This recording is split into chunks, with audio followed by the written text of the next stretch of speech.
welcome to Maverrik Live. I am your host Luke 2, and today I'm in the training setup for the Maverrik Lives. Our usual set that we've got is going to be rejigged a little bit. So I'm here, I'm sat in front of a TV just like we do with our live training sessions every Tuesday. Last night, Dean delivered the business development with Sales Navigator, which is really good. Still on our YouTube for a bit, but that will be taken off. If you need the link to that, just email hi@maverrik.io and we'll send it straight to you for the live replay. If you hear from that, welcome. Anyone who's new to Maverrik Live, I'm host Luke and I'm usually joined by some of the Maverrik team where we discuss a few things. But today I'm going to be talking about filling your website full of content. Now, a lot of the time, your website is probably the end game for you. It's for call to action or your social media posts. It's a place where you want to get people to go there, buy your services, and it's kind of like the stopping post, but you still need to fill it full of content. And I'll tell you a few tips why, and then in the end, I will show you some of the things you can add to your website to fill it full of that content.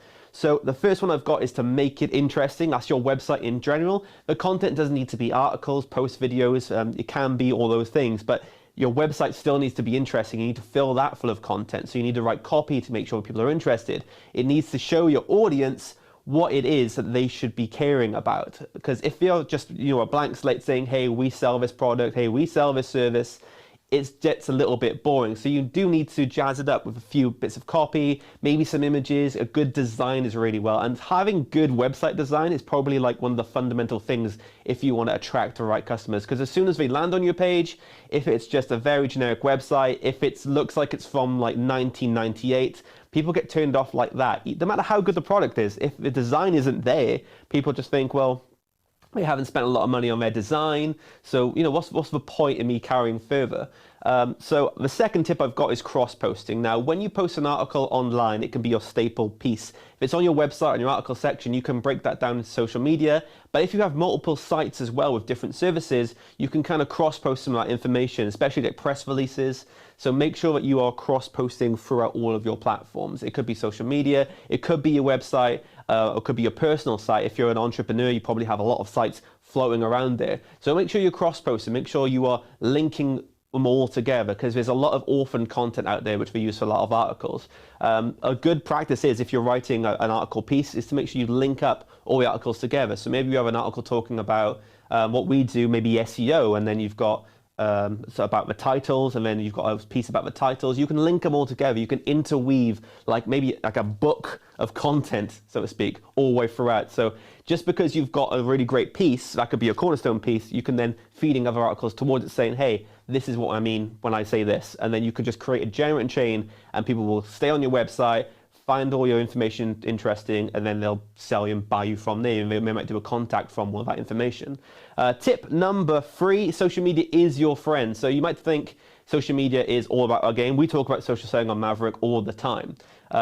It's not everything in terms of the whole practice of selling. You still need that website. You still need that beacon where people go to. And social media is a friend for that. It's not all the sale on social media. You can do it and it's amazing, but you still need a place where people can go, okay, I'm interested in what this person's saying, an inbound inquiry, and you need a landing page for it. And social media feeds that. So every LinkedIn post, every Twitter post, every Facebook post, that can go into your website and it feeds that. So social media is a great friend for your content. Not just for a landing page and a sales page, social media can help you with your content in general by posting through your articles, having a bit of article on there and posting it back to social media. It's all this big interweaving amalgamation essentially. Tip number 4, SEO content. So this is probably the best bit of content you can put on your website, and it's the SEO content. So articles which answer questions on Google, a lot of things where people are interested in your business or your industry. So if you're from any industry and there's a regular question that comes up but you can answer like that, put it in an article, write it down and break it down, and you will get featured on Google and it will raise your website to the next level. Keep doing that and answering those questions and you will dominate that entire space. And everyone wants to think, oh, I want to be on the top of Google. I want my website to be on top of Google. The way you do that now is through content. You need to be writing articles, you need to be posting, you need to be feeding your website to make it this big beacon of information for people to go to. And if you don't do that, if you don't make it very simple for people, Google doesn't take it. So what you need to do is make sure that you are breaking it down to layman's terms, because you might have a lot of industry terms that you use, a lot of abbreviations, like in small letters. I'm part of the ABA 94 XYZ. People don't understand that. So you need to break it down a little bit further. You need to go down, and you might think you're being a little bit patronizing to people. And I feel like that sometimes when I'm writing. I'm thinking to myself, oh, this seems very simple, but to me, this is my world. This is what I'm doing. To you, that's your world, and that's what you're doing.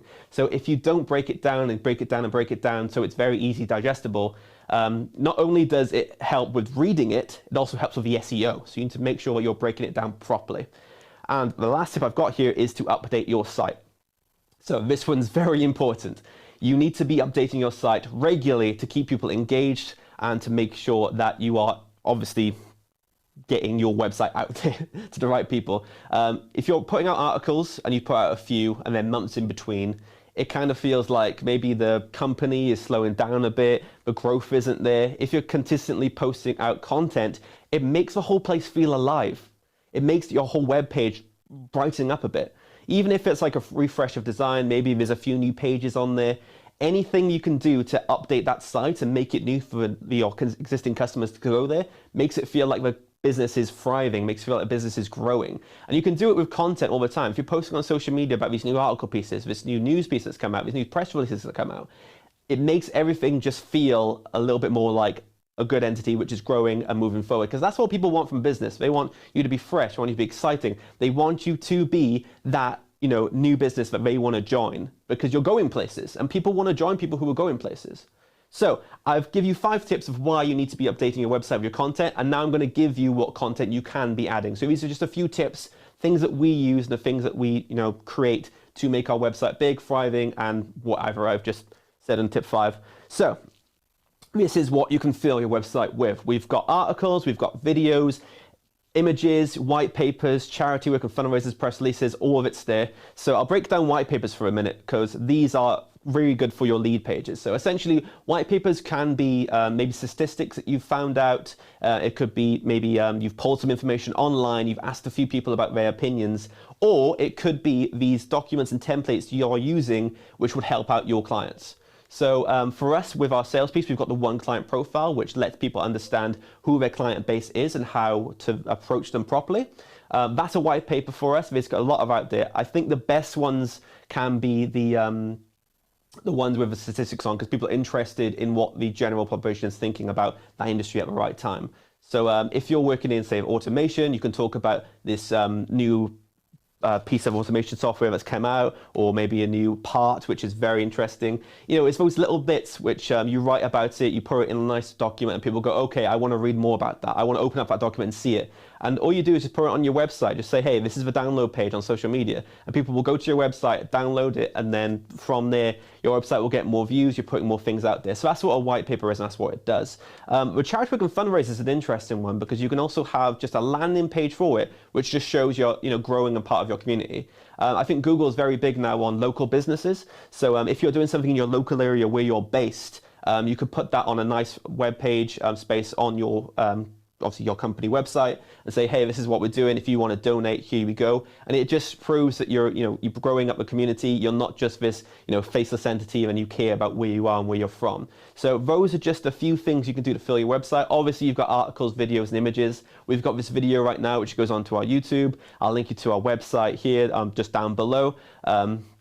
We also got all our articles that go out. So most of the time when we post an article, it's to answer those questions, and it's also some information about sales and generating a business that way. So if you're interested in sales, growing your business and selling, head over to maverrik.io, check out our articles, and we've got a slew of them on there. And you've probably seen this on Google Snippets as well, answering a few of your questions.